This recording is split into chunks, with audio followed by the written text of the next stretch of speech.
Hope you're all well. Just a short presentation here as we're coming into championship. I'm going to take you back to the year 1911. The man on the left here is a Norwegian explorer called Roald Amundsen, and the man on the right is a British explorer called Robert Falcon Scott. And this story really is just a comparison between the difference in teamwork styles and leadership styles. So in the year 1911, no one had ever actually reached the South Pole and the Antarctic. Okay, so Roald Amundsen decided that he was going to assemble a team of Norwegian explorers, and together they were going to sail from Norway to the Antarctic, to the South Pole, and make the journey through the snow to actually reach the South Pole itself. And when Robert Falcon Scott, the British explorer, heard this, he would have had quite a large ego, although he was also a highly experienced explorer. He decided that he was also going to sail to the Antarctica and try and beat Amundsen to the South Pole first. And even though they docked in different places, they would have had some 1,500 miles of terrain to get through, snow and ice, the same wind, the same distance. So on his voyage from Norway on Amundsen's ship, his ship is called the Fram, he put a map of the Antarctic on the wall with the planned route marked in red. This was their constant reference point.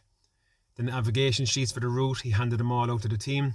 They would have sat down daily and discussed the expedition, and they agreed on a tactic of 15 miles a day no matter what the conditions. Each day of the long sea voyage, Amundsen's team were visioning the path that they were about. The contrast to this was Scott would have adopted a much different approach. He had a command and control style of leadership. He would have withheld an awful lot of information from the team. In fact, the strategy for the expedition they hadn't even discussed, that it wasn't determined until his ship, which was called the Terra Nova, had arrived in the Antarctica. Even then, the route and the tactics were not disclosed to the wider team until they had set off across. So Amundsen's team, when they started their journey, they were working from a mental blueprint that they had already visionized together, whereas Scott's team were working in complete mystery and darkness together, a state of uncertainty of where they were actually going to go and how they were going to. The other differences is Amundsen would have put together a team of men he trusted really highly. There would have been no man treated any differently to the rest of them. He would have brought experienced skiers, experienced hikers and walkers with him to get through the snow. He brought 52 dogs and sleds, which were obviously ideal for the terrain they were about to cross. Whereas Scott, again, had kept sole control over everything. He brought mechanical sleds, ponies, and he brought in a photographer last minute on the ship. He was the fifth man to come with them, and they hadn't even enough supplies for him. And the reason he brought the photographer is because he wanted to take photos for the media to show off that when he actually reached there. So because Amundsen's team had planned and visualized where they were going together as a unit, they made a direct approach from where they had docked in the Bay of Whales all the way to the South Pole. They went 15 miles every single day, no matter what the conditions. And as I said, they had the dogs and the sleds and all the correct supplies for their journey. Whereas Scott's team, with the mechanical sleds and the ponies, the sleds packed in after 80 miles, the ponies died, and what happened then is him and his men were left actually dragging their supplies, some 100 kgs each, they reckon, across the snow. Highly erratic. They'd walk for miles one day, and then they mightn't walk at all or trek at all for a couple of days. So it was very stop-start. Amundsen's team were executing a rehearsal that they had planned as a unit. Scott's team were navigating without any form of structure or discipline. The outcome, in the second week of January in 1912, Roald Amundsen and his team reached the South Pole. They returned safely on the exact day they had planned, and when they had come back, some of them had actually gained weight because they had brought so much supplies with them in terms of how well they had planned for the journey. The photograph there is taken by the photographer that Scott had brought with him, and that photo is of Scott's team when they reached the South Pole. They arrived 34 days after to find the Norwegian tent and the Norwegian flag already there. The sad part of it is that as they had to make the journey home, the 1,500 odd miles back, dragging all the stuff back with them, they perished on the return.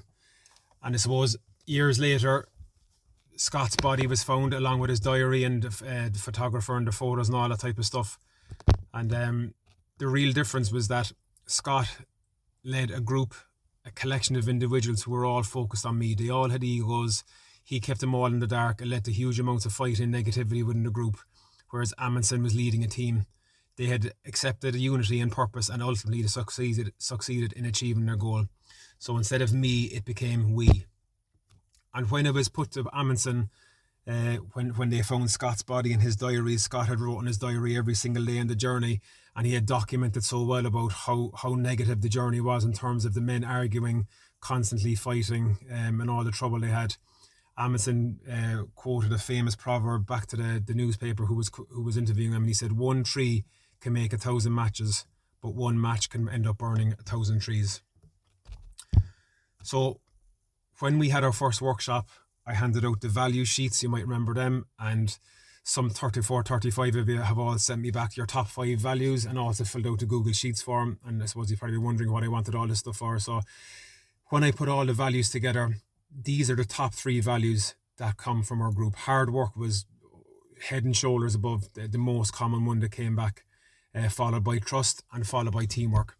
And the reason the values are so important to us is because they're like a sat-nav. They guide us in our day-to-day life and how we want to perform on the pitch and how we go through life in general. They're giving us our directions. They help us with our standards. They guide our responses in life. Sometimes if you do things that are against your values, that's where you might get that funny feeling, or you might feel guilt or shame or different feelings around your responses. Something that if you didn't respond the way you really wanted to respond. But when it comes to what we want to do, lads, values will not win us the matches. It's the behaviours that come along with those values are going to do it for us. So if I was to put it to you, what does hard work look like to us when our team is tired or behind on the scoreboard? What does trust look like when someone has to leave their own man to cover for a teammate? And to me, this is probably the most important one. What does putting the team first look like when you're disappointed with your own performance or you're not in the starting 15? We're blessed really that we have such a good panel. We have a big panel, there's times there we have 30, 35 fellas hurling training. And like I said, when we spoke the last time, as unfortunate as it is, that number of 35 odd fellas doesn't divide into the starting 15 for championship, So it's very, very important that we get our mindset right and decide that it's going to be we over me. And look, this is just a little sketch it's taken from a famous story called The Three Bricklayers, but I've changed it around on how we could reframe the way we're looking at what's ahead of us. If I was to ask some fella down the pitch, what are you doing? He could say, I'm just down here poking around. He's doing it. He's completing a task. I could ask another fella, what are you doing down here today? And he could say, I'm training here to get better and get fitter. That guy might have a goal. That's fair enough. But I'd like to hope that we can turn our thoughts into a vision, whereas we can decide that we're all here to make history for our club by trying to win a county. And I feel by that, sticking to those values and everything we've spoken about in the last couple of months, in terms of our standards, our leadership, how we're going to conduct ourselves on the pitch, our communication, all the things we've talked about over and over again. If we get all that stuff right, I feel that we can turn, instead of a task or a goal, it'll actually turn into a vision for us for the next couple of weeks. So best of luck to everyone for the upcoming weeks, and we'll chat over the weekend. Thanks.